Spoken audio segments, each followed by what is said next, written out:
Boa noite, meus amigos. Sejam todos bem-vindos a mais uma reunião virtual do Lar de Teresa. Estamos aqui sempre às segundas-feiras, 19 horas.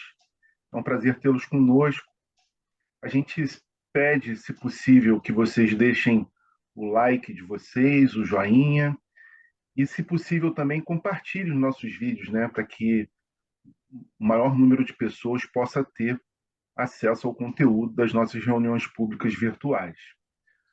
Como vocês sabem, Lar de Teresa faz reuniões públicas presenciais e virtuais, alternando o estudo do Livro dos Espíritos e o Evangelho segundo o Espiritismo.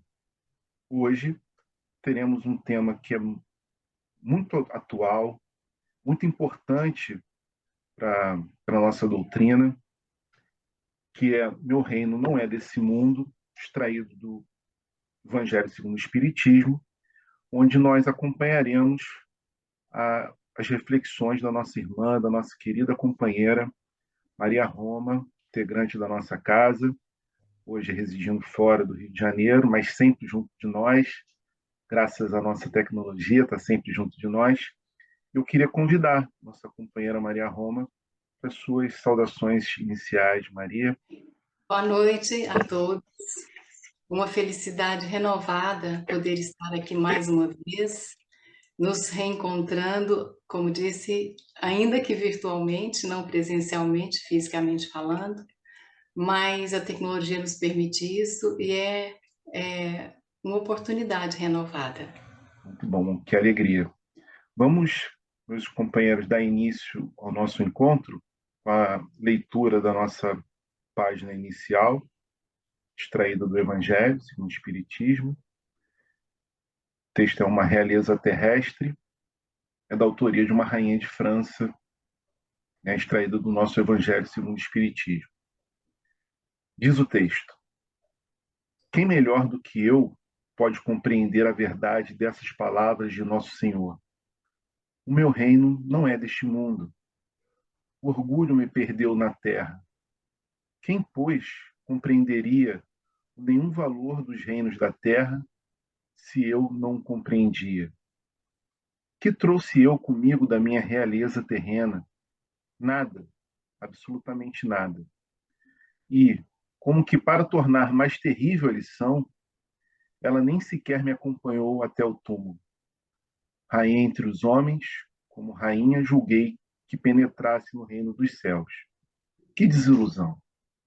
Que humilhação quando, em vez de ser recebida aqui qual soberana, vi acima de mim, mas muito acima, homens que eu julgava insignificantes e os quais desprezava por não terem sangue nobre. Ó, como então compreendi a esterilidade das honras e grandezas que com tanta avidez se requestam na terra? Para se granjear um lugar neste reino, são necessárias a abnegação, a humildade, a caridade em toda a sua celeste prática, a benevolência para com todos. Não se vos pergunta o que foste, nem que posição ocupaste, mas que bem fizeste, quantas lágrimas enxugaste. Ó Jesus, tu o disseste, teu reino não é deste mundo, porque é preciso sofrer para chegar ao céu, de onde os degraus de um trono a ninguém aproximam. A ele só conduzem as veredas mais penosas da vida. Procurai-lhe, pois, o caminho, através das urzes e dos espinhos, não por entre as flores. Correm os homens para alcançar os bens terrestres como se houvessem de guardar para sempre. Aqui, porém, todas as ilusões se somem. Cedo se apercebem eles de que apenas apanharam uma sombra e desprezaram os únicos bens reais e duradouros, os únicos que lhes aproveitam na morada celeste, os únicos que lhes podem facultar o acesso a esta. Compadecei-vos dos que não ganharam o reino dos céus, ajudai-os com as vossas preces, porquanto a prece aproxima do Altíssimo o homem. É o traço de união entre o céu e a terra. Não o esqueçais. Uma rainha de França, Havre, 1863. Bem, vamos à nossa prece inicial, agradecendo primeiramente a Jesus, nosso Mestre, por sua companhia, já que estamos aqui, Senhor, reunidos em seu nome, rogando a espiritualidade benfazeja desse lar que nos abriga, lar de Teresa, que nos abençoe também nesse momento e que permita que nossas reflexões possam ser sementes de amor, fé e esperança nos corações de todos nós. Que assim possa ser, graças a Deus. Quero passar desde já a palavra à nossa irmã Maria Roma, que tratará do tema dessa noite, Meu reino não é deste mundo, a realeza de Jesus. Os nossos melhores pensamentos, nossas melhores vibrações. Maria, por favor, você tem a palavra. Então, nossa reflexão, nosso estudo dessa noite terá por base, como já foi dito, o Evangelho segundo o Espiritismo. E é um texto pequeno que nós vamos utilizar, o que está no Evangelho segundo o Espiritismo, no capítulo 2, item 4, com o título A Realeza de Jesus. Ali Allan Kardec expõe uma perspectiva da realeza de Jesus. Mas antes de adentrarmos o que Allan Kardec nos traz no texto, que ele bem coloca nesse capítulo, vamos fazer algumas outras reflexões. O que é uma realeza? Realeza diz da dignidade de reis. Aquele que tem o título de um rei tem uma dignidade. E a dignidade que se apresenta desse título é a realeza. Tem outros significados, mas para o que nós precisamos, esse é o significado que está nos nossos dicionários aqui de língua portuguesa. Então, é a dignidade de rei. Realeza de Jesus. Então, a dignidade de Jesus é um sinônimo que nós poderíamos dar ao título desse texto que Allan Kardec coloca para nós nesse capítulo. Quem é Jesus? Temos várias respostas para essa pergunta, mas dentro do nosso contexto de estudo espírita, nós vamos buscar auxílio no Livro dos Espíritos.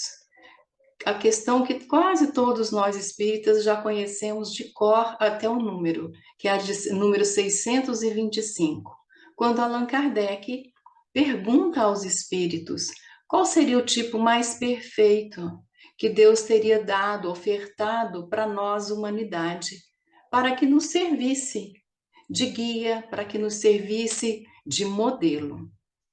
E os espíritos respondem a Allan Kardec simplesmente: Jesus. É a resposta mais curta que tem dentro do Livro dos Espíritos. Então, o tipo mais perfeito que Deus ofertou a nós, humanidade, para nos servir de modelo e de guia. Essa é a resposta dos Espíritos. Então, Jesus, nesse contexto de análise do que é a codificação espírita, é esse modelo, esse guia nosso. E Jesus, então, sabemos também, por informação dos benfeitores espirituais, que é o governador do planeta Terra. O que está por trás disso? Que Jesus presidiu a formação do planeta, que ele está responsável pelo planeta desde os seus primórdios, desde a sua formação, fazendo com que tudo acontecesse segundo o plano divino, por óbvio, com uma equipe de espíritos benfeitores, mas ele, Jesus, o coordenador de todo o trabalho feito em relação ao surgimento do planeta Terra e à preparação do planeta para que ele pudesse receber nós, humanidade, em determinado tempo. E Jesus, então, na coordenação desse trabalho, na coordenação das nossas vidas, no governo das nossas vidas, achou por bem, claro, sempre orientado por Deus, o nosso Pai, que era bom que ele viesse em algum momento aqui na Terra, que ele viesse ser um homem de carne e osso, para vir ele presencialmente nos exemplificar, nos trazer um exemplo que jamais esqueceríamos como humanidade, o que nos faz reportar a resposta dos Espíritos no Livro dos Espíritos, que é o modelo e guia para nós. Então, como Jesus chega até nós no planeta Terra quando vem para ser aqui um homem entre nós, humanidade? Ele poderia chegar como era até esperado pelo povo onde ele nasceu, que um Messias viesse, e esse Messias seria então o rei desse povo, é o povo judeu, hebreu, à época, mais assim designado, e que ele seria um rei que traria a esse povo toda a supremacia que esse povo desejava ter na terra. Mas essa supremacia, o desejo desse povo era todo de origem terrena, em relação aos valores terrenos. Então, esperavam que esse Messias viesse libertar o povo da dominação romana que acontecia à época, que viesse dar a esse povo a terra prometida que até então não tinham, queriam a terra que hoje, né, sabemos Israel. E esperavam então, e outros profetas foram enviados antes, e esses profetas falavam da vinda de Jesus, falavam da vinda desse Messias. Então o povo hebreu esperava que Jesus viesse como um rei, segundo os padrões da terra. No entanto, Jesus, que veio para nos exemplificar o reino de Deus, ele faz a sua chegada aqui ao planeta, começando a sua exemplificação para nós, de humildade e simplicidade, quando nasce numa manjedoura, num estábulo, melhor dizendo, nasce num estábulo e uma manjedoura serve-lhe de berço naquela noite. Alguns que já estavam um pouco mais avançados em relação à maioria, sabem que naquela noite o rei enviado por Deus havia chegado à Terra. E assim, por exemplo, temos os reis magos que estavam viajando para chegar até esse momento do nascimento desse rei, eles visitam Jesus. Eles reconhecem naquela criança o rei divino.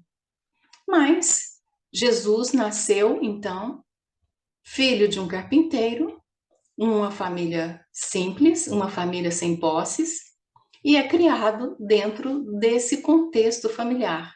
Aprende a profissão do pai, que era carpinteiro, e ao tempo certo começa o seu messianato. E, de novo, ele não tem exércitos, ele não tem séquitos, ele não tem palácios, ele não tem tronos, ele não tem o que fosse uma preparação de exército, ele apenas começa falando das verdades espirituais. Porque era chegado o momento em que nós, humanidade, tínhamos já a condição moral de entender um pouco além do que havia sido trazido para nós na primeira revelação, que fora Moisés, os 10 mandamentos. Então Jesus chega até nós com o objetivo já de nos trazer uma ampliação da concepção do que é a razão de ser nossa aqui na Terra, o que é que estamos fazendo aqui e fazemos parte do que exatamente. Então Jesus começa esse trabalho com os humildes. Quem são aqueles que Jesus arregimenta para serem os seus discípulos, para serem aqueles que o acompanhariam nesse trabalho de exemplificação do reino de Deus para nós? São pessoas com espíritos ainda bastante rudes, que precisavam ainda de ser muito trabalhados para que alcançassem minimamente o conteúdo da mensagem de Jesus. Então, ele arregimenta pescadores, ele arregimenta pessoas do povo que são simples, e essas pessoas têm, assim, alguns rasgos de percepção em relação a quem era Jesus. muito mais pelo que ele fazia, que servia para chamar a atenção e demonstrar àqueles que estavam que ele era, sim, o enviado de Deus. Então, aquelas coisas que mais fortemente tocavam, as curas, os milagres, que então assim eram chamados, que chamavam a atenção.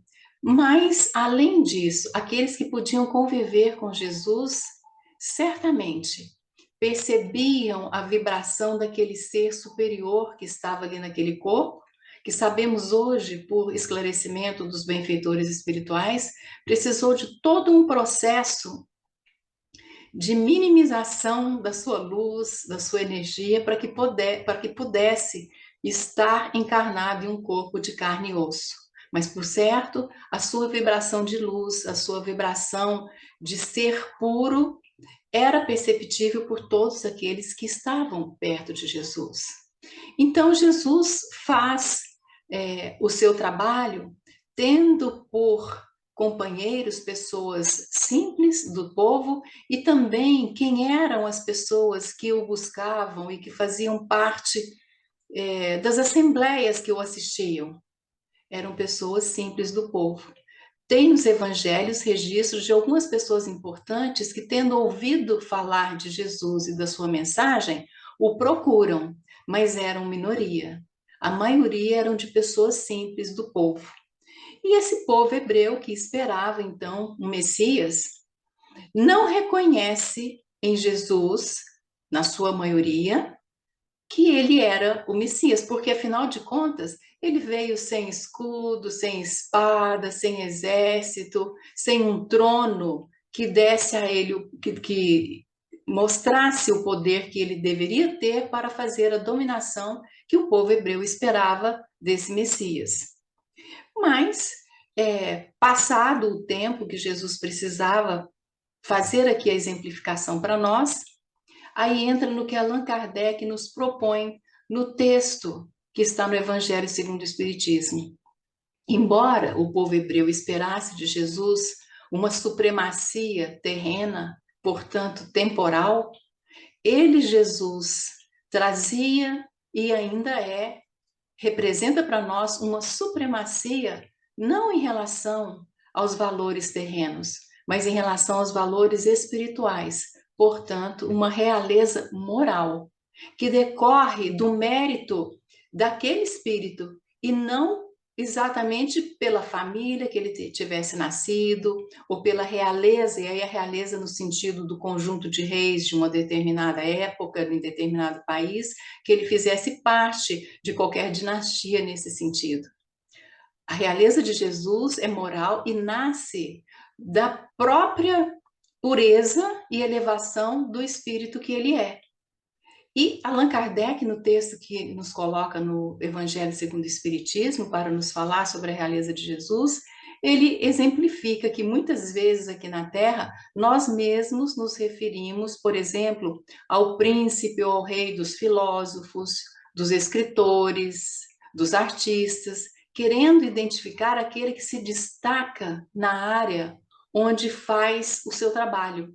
E assim nós identificamos muitas vezes esse alguém que destaca como sendo o rei, como sendo o príncipe daquela área de conhecimento, daquela área de apresentação de dons e de talentos. Então, Jesus poderia sim, sob esse aspecto de visão ainda terrena, ser considerado o rei da moralidade, o rei que trouxe para nós outra visão em relação a quais são os valores que nós, pessoas da humanidade, deveríamos buscar. Seriam os valores terrenos? Absolutamente. Nós deveríamos buscar a essência que nós temos. E é essa que Jesus nos apresenta. Que nós não somos seres materiais, mas ao contrário, somos seres espirituais que estamos aqui em várias experiências terrenas, em corpos materiais, para que nós façamos a nossa evolução.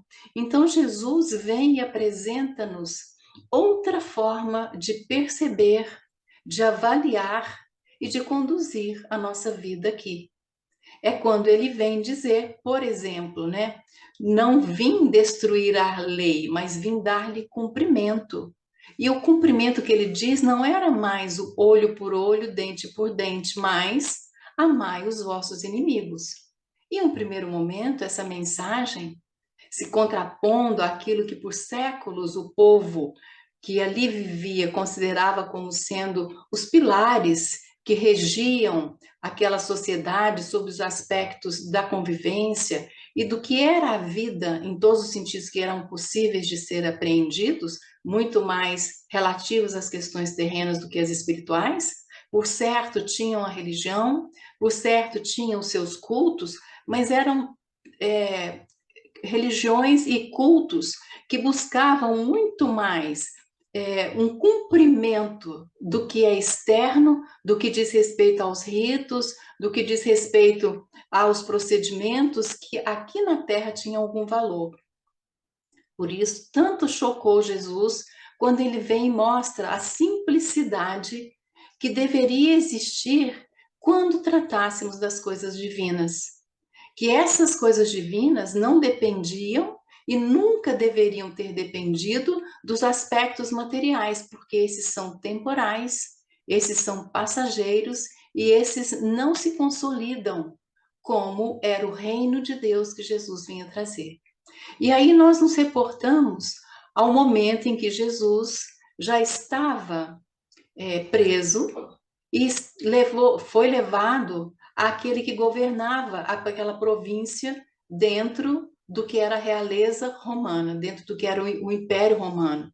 Então Pilatos, que vai conversar com Jesus, pergunta para Jesus: És o rei dos judeus? E Jesus diz que meu reino não é deste mundo. Então, quando Jesus afirma meu reino não é deste mundo, ele deixa para Pilatos o espaço para perguntar: És, pois, rei? E Jesus responde: Tu o dizes, mas o meu reino não é deste mundo. E que Jesus diz: Não nasci, não vim à terra a não ser para testemunhar a verdade. Então, Jesus afirma sim que é rei, mas não em relação às questões terrenas. E é severa: meu reino não é deste mundo. E Allan Kardec, então, coloca para nós aqui na codificação um capítulo inteiro para nos esclarecer sobre esses dizeres de Jesus. E meu reino não é deste mundo faz, então, aparecer o conceito delineado e que se consolida da vida futura. Se o reino de Jesus não é deste mundo, é de um outro mundo, é de um outro momento, e é quando então Jesus fala da vida futura para nós. E a vida futura só faz sentido para nós se nós conseguirmos sair desse momento terreno, identificando-nos como seres espirituais, portanto imortais, que estamos aqui num aprendizado. E que esse aprendizado é feito não apenas em uma existência terrena, mas em várias. Quando ele, conversando com Nicodemos, fala de que nenhum homem verá o reino de Deus se não nascer de novo. Nicodemos fica perplexo, sem entender, e ele explica. Mas ainda assim, naquele momento, pela falta de maturidade do nosso senso moral, nós não conseguimos entender o que é que Jesus estava ali nos trazendo como revelação. Muito poucos tiveram condição de apreender. E Jesus, de outras formas também, ao dizer do que era o seu objetivo aqui, quem era ele, o que é que ele veio nos trazer e dizer e nos deixar. Ele disse, por exemplo, eu sou o pão da vida.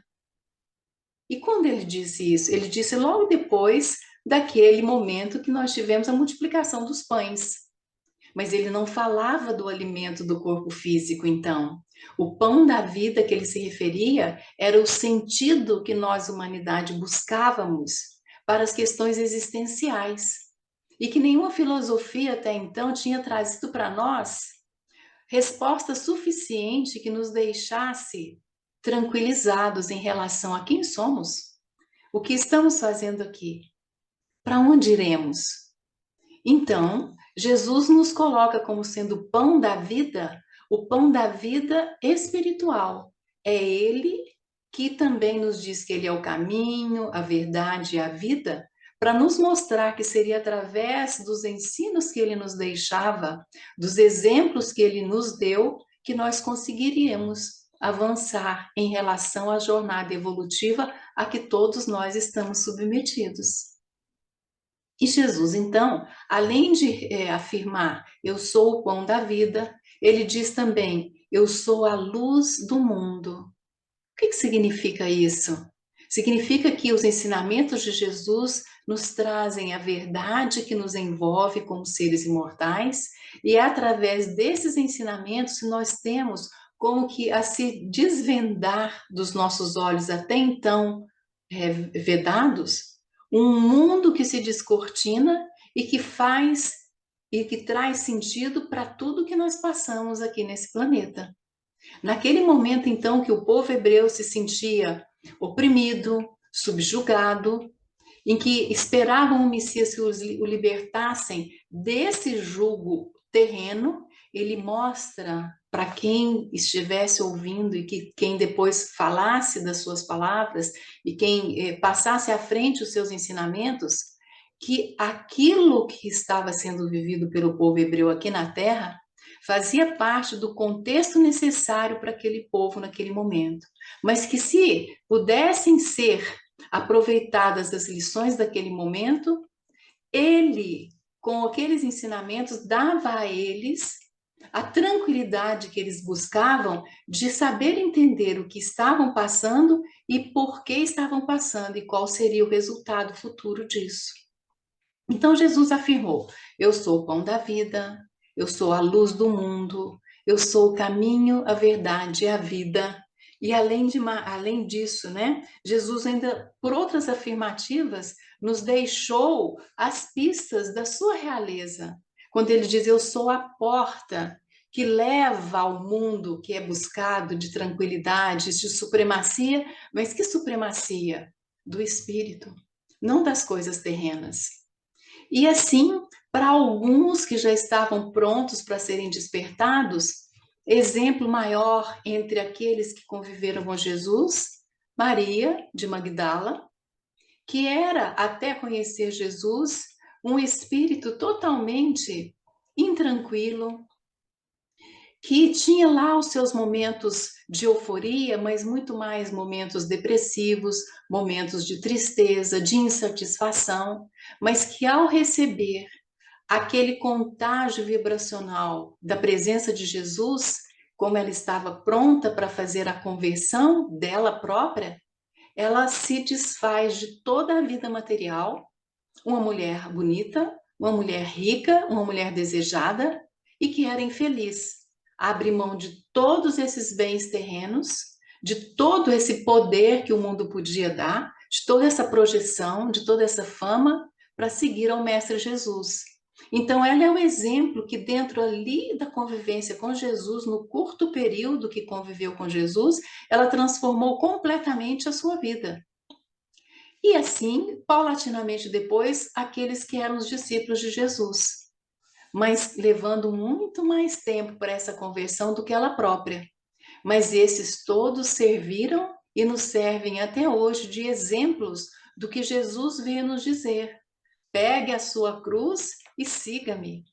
Quando ele diz pegue a sua cruz e segue-me melhor dizendo, ele está dizendo para nós o seguinte: esqueçam os aspectos terrenos da vida, porque eles são necessários, mas não são os mais importantes para que nós consigamos alcançar um estado de paz e de felicidade que todos almejamos desde sempre.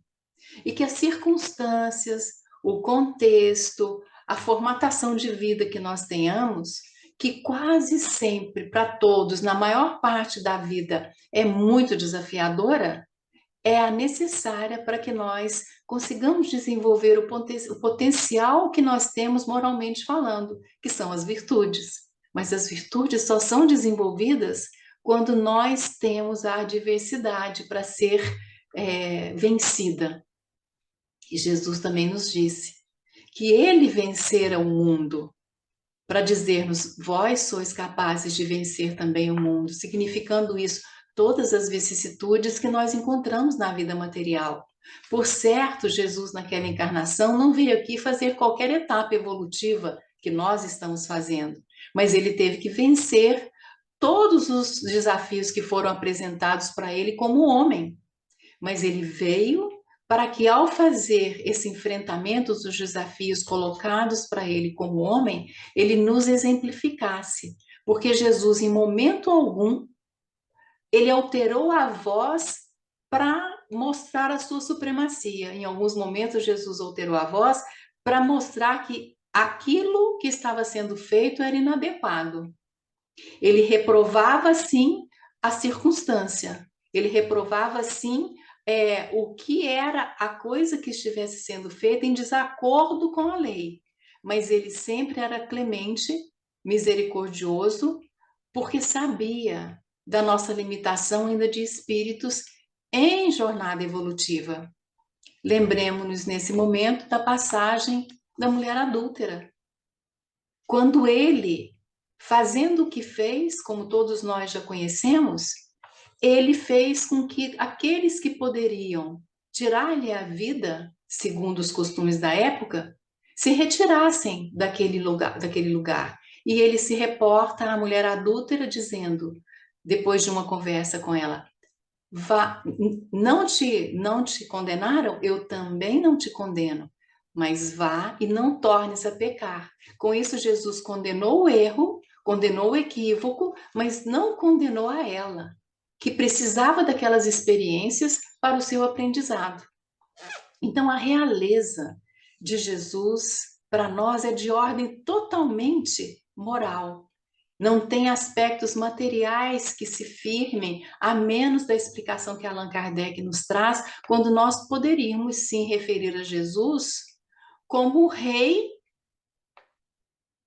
divino que é, que nos trouxe a mensagem divina de uma forma que nós pudéssemos apreendê-la. E esse que se destacou nas filosofias, em todo o conceito religioso que vigia até a época, e não por acaso, hoje na nossa humanidade, nós simplesmente temos a nossa história dividida em antes de Cristo e depois de Cristo. Houve outras pessoas que foram importantes na Terra, por certo, e todas elas fazendo parte da equipe de Jesus, mas nenhum com a força moral de Jesus, porque é o espírito mais puro que já teve aqui no planeta e que nos serve de guia e de modelo até hoje, como os espíritos nos disseram. Então, essa realeza que é oriunda do mérito pessoal, pessoal no sentido do espírito que evoluiu, que fez toda a sua trajetória evolutiva e que hoje tem a capacidade de dirigir a formação de um planeta e ser responsável pela condução da jornada evolutiva de toda a população do planeta. Que temos algumas referências vindas dos benfeitores espirituais, mas da ordem de alguns bilhões de espíritos, muito mais, umas 3 ou 4 vezes do que está encarnado hoje aqui na Terra. E Jesus é o responsável por nos conduzir como o bom pastor que ele é, porque tem essa realeza moral que lhe dá toda a condição de ser para nós o que ele é. Aqueles de nós que já conseguimos buscar essa realeza de Jesus e começar a entender um pouco dessa realeza de Jesus quando nós estamos aflitos, oprimidos, cansados, como ele mesmo disse, vinde a mim todos vós que estáis cansados e oprimidos, porque eu vos aliviarei. E todos nós que já provamos disso em alguma circunstância, sabemos da força moral de Jesus. Sabemos da força vibracional que esse espírito tem e de toda a sua imantação vibracional aqui no planeta que nós podemos usufruir. Por certo, por estarmos ainda em um planeta que é de expiações e provas, ainda há prevalência do mal em relação ao bem. Então, ainda há uma prevalência das sombras, das trevas, dos espíritos ainda equivocados, que se organizam no espaço, como nós já sabemos, por toda a literatura espírita, e são organizações consolidadas, fortes, mas ainda do equívoco, que mais tempo ou menos tempo vão se destruir no sentido de que esses espíritos terão um momento certo para retomarem o caminho do bem, quando chegarem a se cansarem de errar, porque muitas vezes é nesse ponto que nós fazemos uma guinada, quando cansamos de errar, mas Jesus está ali, como aquele pastor que vai buscar a ovelha desgarrada, porque sabe que aquelas que estão no rebanho estão seguras, porque estão juntas, estão mais coesas, já estão mais afinizadas, mas Jesus vai buscar aquele desgarrado, esperando pelo tempo certo dessa ovelha voltar ao rebanho. Então, essa realeza moral de Jesus é a que ele nos prometeu deixar quando diz: estarei sempre junto de vós. Então, Jesus está sempre junto de nós. O que nós muitas vezes fazemos, somos nós mesmos que nos afastamos de Jesus pelo nosso livre-arbítrio, pela nossa imperfeição, e aí não sabemos usar bem esse livre-arbítrio.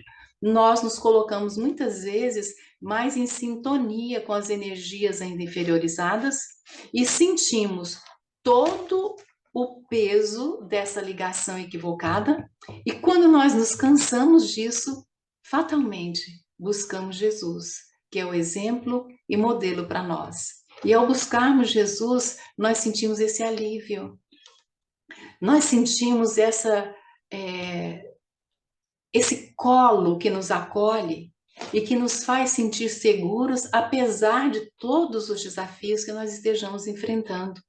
E nesse momento em que nós passamos aqui no planeta, um momento grave, em que estamos talvez no ápice da transição planetária, para deixarmos o estágio de planeta de expiações e provas e alcançarmos o estágio da regeneração, estamos passando por um momento em que é muito grave no sentido das influenciações negativas, e como nós aqui na Terra, muitos deixamos nos levar por isso, e as consequências são catastróficas.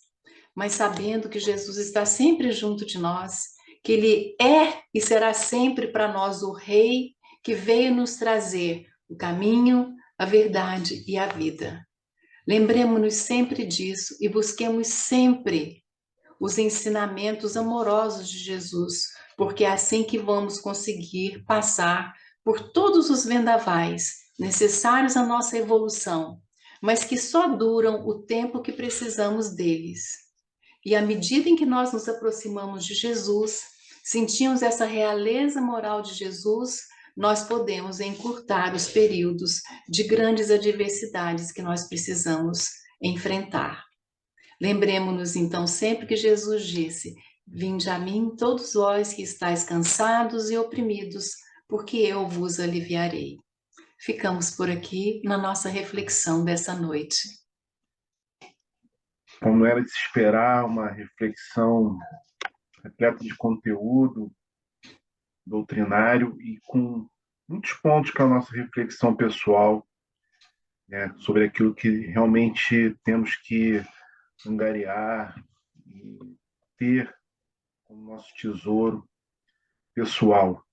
A gente quer agradecer muito a nossa irmã, Maria Roma, pela sua disponibilidade em aceitar de pronto o convite da casa, do Lar de Teresa. Dizer que é um prazer tê-la conosco, que as portas da nossa casa estarão sempre abertas, né? É uma alegria muito grande. Agradeço Queria... mais uma vez, porque essa possibilidade de termos o contato com a casa nos faz buscar e lembrar todo esse ensinamento de Jesus. Eu agradeço muito.